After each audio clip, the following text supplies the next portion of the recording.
Divine Intimacy number 374, the Annunciation of the Blessed Virgin Mary, March 25th. Presence of God. At your side, O Mary, I wish to learn how to repeat in every circumstance your Ecce Ancilli Domini, behold the handmaid of the Lord. Meditation 1.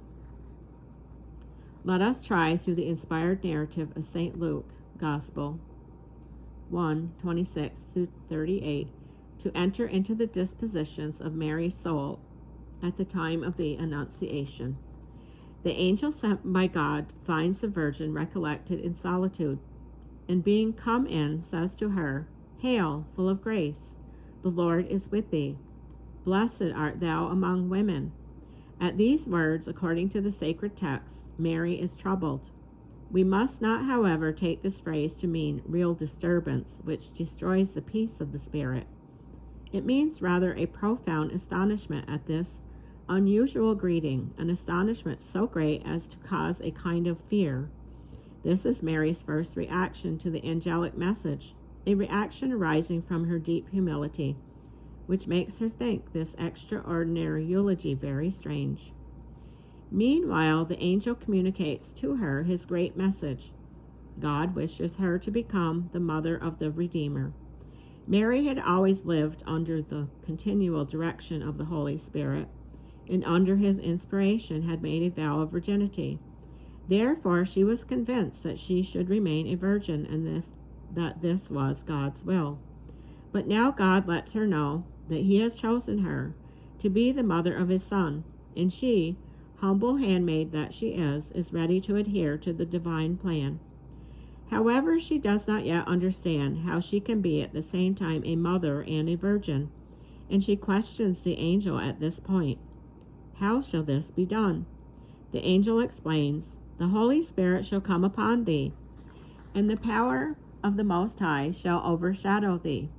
Her maternity will be the direct work of the Holy Spirit, and will respect her virginity. The will of God is then entirely clear to Mary, and she, who during her whole life has always been moved by the divine will alone, accepts it immediately with an entire adherence and a most intense, pure love. Behold the handmaid of the Lord, be it done to me according to thy word. The total acceptance is accompanied by a total donation. Mary accepts by offering herself, and she offers herself by giving herself. She offers herself as a servant, or rather as a slave, if we take the word in the full sense of the Greek text. She gives herself by abandoning herself as a prey to the divine will, accepting by anticipation everything that God may ask of her. Her adherence to him is both active and passive. Mary wills all that God wills, and she accepts all that he does. Thus, Mary appears as the model of a soul completely united to God, fully given up to his divine will. Meditation 2. The angel's explanation does not prevent many future events and circumstances from remaining hidden and obscure to Mary. She finds herself face to face with a mystery which she knows intuitively to be rich in suffering, for she has learned from the sacred scriptures that the Redeemer will be a man of sorrows, sacrificed for the salvation of mankind. Therefore, the ineffable joy of the divine maternity is presented to her, wrapped in a mystery of sorrow. To be willing to be the mother of the Son of God means consenting to be the mother of one condemned to death. Yet Mary accepts everything in her fiat. In the joy as well as the sorrow of the mystery, she has put one simple answer: Behold the handmaid of the Lord. By this acceptance, the Blessed Virgin becomes intimately associated with the life of suffering of her Son Jesus, and therefore with his work of redemption, thus becoming the spiritual mother of the human race. This is the divine plan for her, and Mary accepts it wholly, without reserve, precisely because her will is wholly united to the will of God. Every Christian receives a vocation from God, a mission to fulfill by means of which he is called to participate in the redemptive work of Jesus. For souls consecrated to God, this mission always finds its culminating point in a task of spiritual paternity or maternity. Oh, if every soul would respond to the divine appeal by as complete an acceptance as Mary's Ecce Ancilli Domini Fiat. Behold the handmaid of the Lord, be it done. Many times in the course of our life we have received invitations from the Lord, and we shall certainly continue to receive them. Invitations to suffering, to sacrifice, to the gift of self. How have we corresponded? Perhaps the thought of the fatigue and suffering which we would have to embrace has held us back.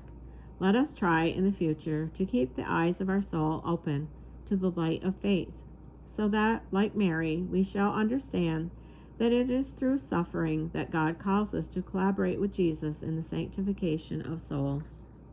Colloquy. Hail Mary, full of grace, the Lord is with thee. Not only is God the Son with you, to whom you gave your blood, but also God the Holy Spirit, by means of whose operation you conceived, and also God the Father, who generated from all eternity him whom you conceived. The Father who gives you his Son is with you. The Son is with you, who, wishing to accomplish a prodigious mystery, conceals himself in your maternal bosom without violating your virginal integrity. The Holy Spirit is with you, who together with the Father and the Son sanctifies you. God is truly with you. St. Bernard. O Mary, Mary, Temple of the Trinity. O Mary, Vessel of humility.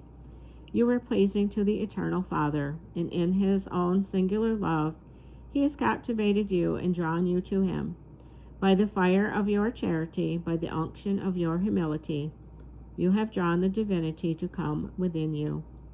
Did fear disturb you at the angel's word, O Mary? It does not seem that it did, although you were astonished.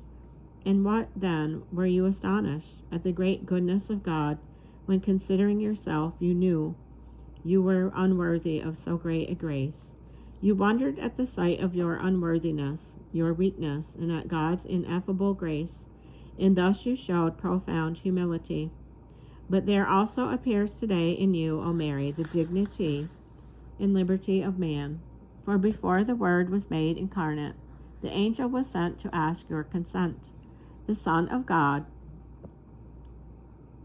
did not descend into your bosom before you had consented. He waited at the door of your will, which you opened to him. For although he wanted to come to you, he would never have entered if you had not opened to him, saying, Behold the handmaid of the Lord, be it done unto me according to thy word. O Mary, my sweet love, you opened to the eternal divinity the door of your will, and the Word immediately became incarnate within you. By this you teach me that God, who created me without my help, will not save me without it, but knocks at the door of my will and waits for me to open it to him. St. Catherine of Siena. O Mary, by the ineffable mystery which has accomplished in you, I beg you to teach me and help me always to open wide the door of my soul to every divine appeal, to every solicitation of grace. At each manifestation of the divine will, may I repeat with you a humble, prompt Ecce Fiat. End of number 374, The Annunciation of the Blessed Virgin Mary.